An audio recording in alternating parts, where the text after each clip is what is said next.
السلام عليكم ورحمة الله وبركاته. الشما أركفوني جرتو أمتك أشتي أمتك جالالا في أمتك كبجا أكم جرتن فياك سني نجني سنبدا الحمد لله رب العالمين أنس نجر سنسا كنا كتافن أبدين كبا وردفتو تكو جالتم توتا في كبجم توتا دين كسيفتو تكو هندم تكيسنيو جرتو جتباتو آه الحمد لله رب العالمين وردفتو تامن تام سلماس بقى ربين ويا جماعة الدين سنجه إن شاء الله ري كيري رزقي نسري ولما قالت كيري ويا الرقب ربي ولما نما ملكونا تاسسو سنين جد أو بري وانكيا والفات لقب الجماعة ججبي سوكي سني في عمل ججبي نكسن درانا كتفوف جالالا في كبجارة إنسان قافت لا قالتو ما سنين جدا والله guyyaarraa waan akkaan ajaa'iba argaa deemna. Kana booda maal argina kan jedhus gaafiidha.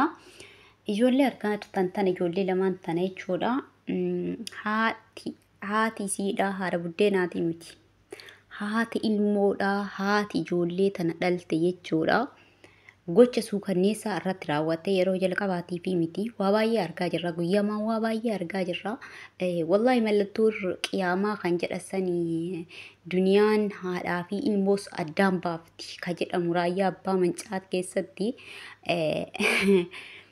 yaa haadha haati ilmoo fi waan gaarii irratti guddifte jedhe.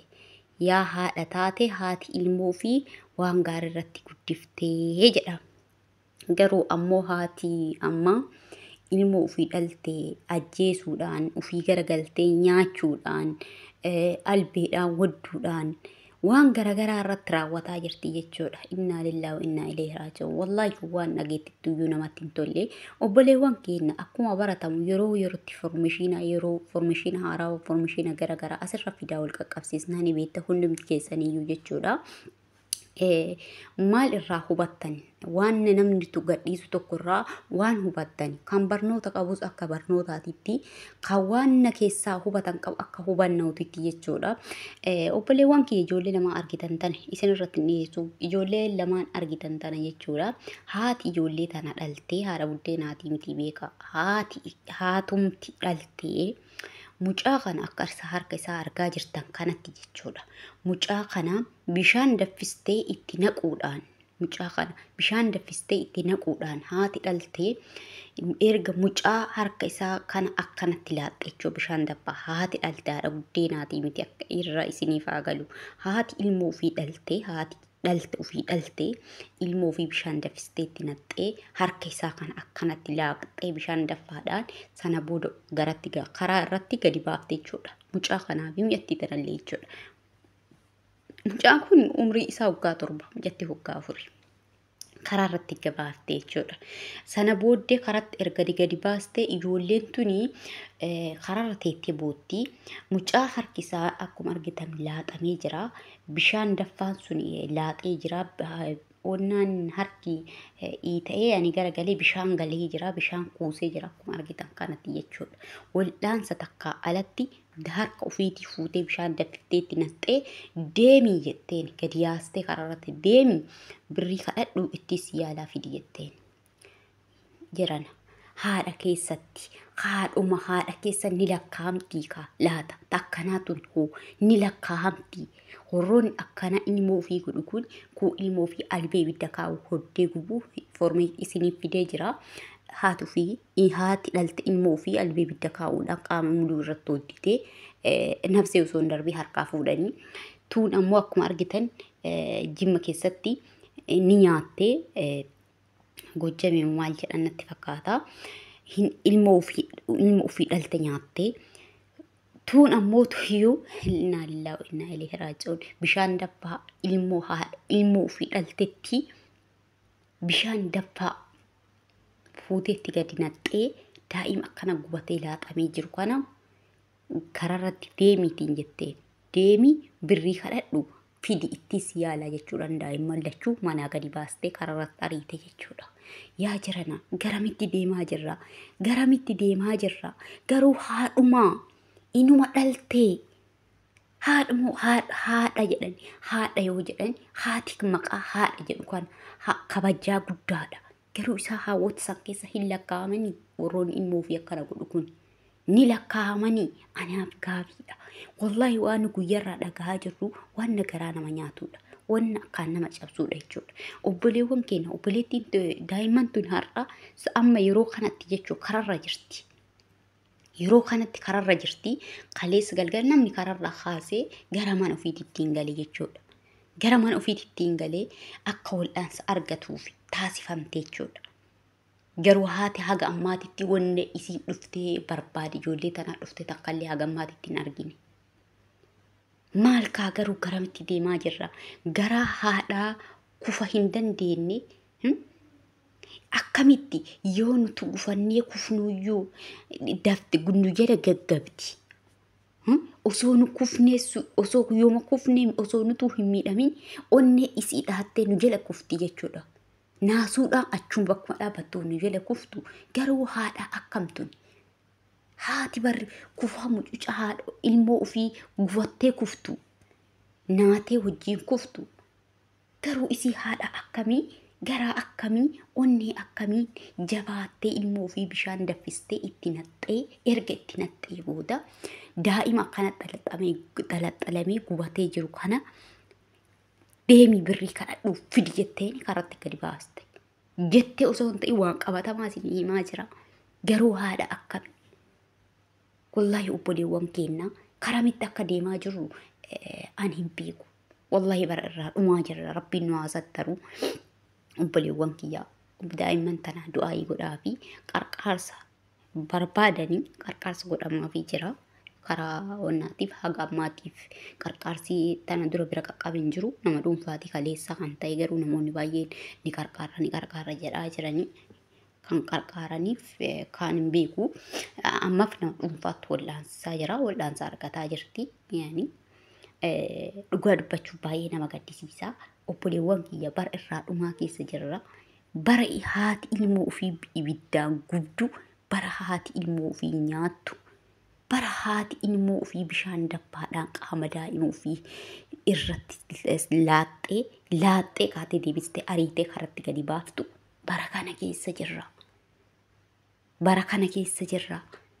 Yaa Rabbi nu sattarii wallahi ani na sodaachisaa jira. Garamitti akka deemnu na sodaachisaa jira. Biyyattii san keessa muujisaan ta'aa jiru yoo Rabbi nu baase malee dallansuun Rabbii masaakiina wajjin kabade wajji sababa kabadeetiin sababa kan dilii dalaguutiin wallahi masaakiina galaafatinaa sodaadhaan. Muujisaan biyyattii san keessa ta'aa jirtu wanni biyyattii san keessa ta'aa jiru ilmi namaa biyya san keessa ta'aa jiru bineensi bosonaallee ta'aa jiru. Bineensi bosonaa ta'aa jiru. Wanni ilma namaa biyya san keessa ta'aa jirtu. Wanni daa'ima kichuun lafaa dhuftu biyya san keessa ta'aa jirtu. Karaa sarraatanyaatiin, karaa hattuutiin ammallee isiniif fida viidiyoo san isiniif fida daa'imman Orrumaan dargaggeeyyimmaan kun walii galuudhaan shiftaan biyya keessa bobba'ee jechuudha. Jireenyi qaala'ee namni wanyaatu malee wannaaf hin jiru jechuudha. Biyya san keessa yoo Rabbi nu sattare malee yaa jiran. Daa'imman maal godhaa jiranii? Dargaggeeyyii hojii dhabeeyyiin kun maal godhaa jira? Karaa kamiin bobba'anii daa'imman namaa hatanii. Daa'imman namaa hataa dhoksanii kararraa miliqsanii. Kararraa miliqsaa 100, 80, 90 kana irra gaafataa jiran. Ammallee dargaggeeyyimmaan kun jabeeyyimmaan kun daa'imman namaa hatanii osoo isaan deemaanii jiranuu qabaman jechuudha. Isinii fida viidiyoo san illee inshallah yeroo yoo qabaadhe viidiyoo kana taanse wallahi hedduu nama gaddisiisa hedduu nama rifachiisa. Please keessattuu yoo waan kana jiru daa'imman teena nuti keessattuu dubartoonni biyya namaa deddeebinu kuni daa'imman teena sarraatanyaatti qataruudhaani daa'imman teena ollaa biratti dhiifachuudhaani waan akkasiitti baay'ata. Itoophiyaa keessa parasantii harki 100 keessa parasantii 80 kanuma jechuudha. Kan namatti dhiifatuu fi kan hojjettuutti qataru jechuudha. Maaliifi jireenya jijjiiradhaa mana ijaarradhaa mana kiraa keessaa ba'aa daa'imman tiyyarraa jijjiiradhaa daa'imman tiyya boruuf haala mijeessaa kanuma kanaaf jechuudha. Biyyaa bahani garuu daa'imman teeti irratti murteessiteeti. Yeroo kanatti jechuudha namoota hedduu argaa jirra. Dubartoota hedduu argaa jirra obbolawwan keenya jechuudha. Warroota daa'ima ofii biyya dhiisee dhufee daa'ima isaanii karaa maleedhaan dhabaman. Daa'ima isaanii karaa maleedhaan jalaa wareegaman. wareegama akkamii wareegamanii kan beekne du'anii qofa du'a isaa qofa kan argaa jiran kan du'aa sanuuyyuu dhaban hedduu jira jechuudha. Kanaaf jennaan obboleewwan kiyyaa wallahi rabbi nu haa sattaru. Godaannis ni keessa kenna yoomii akka qoru beekuu hin dandeenyu. Rakkinni biyya keenya keessarraa ilmoo ofiirraa nama baqachiisu namni jaalateetii miti ka ilmoo ofii dhalee ofii osoo imimmaan roobsu garaa ofii hidhatee hin jijjiiradhatan keessaa ba'a jechuudhaan ilmoo ofii dhala ofii lafa kaa'ee kan inni biyyaa bahu jaalateetii miti. Haa ta'u malee garuu wanni godhan hin jiru inshaallah. Rabbiin hunda keessaniyyuu bira isinii haa jiraatu. Warroonni akkasiillee akka qalbii isin banne inshaallah rabbumatu jira. Daa'imman teessaniif garuu bakka guddaa godhaadha. Daa'imman teessaniif garuuyyuu duniyaa qofa osoo hin taane ilmoo teessaniifis bakka guddaa qabaadhaadha. Rabbiin nu haa tiksu. Mara kennaayyuu rabbiin nama nagaan bahee nagaan maatii ofiitti deebi'u rabbi nu haa taasisu. Obboleewwan kiyya barree badee jira. Bara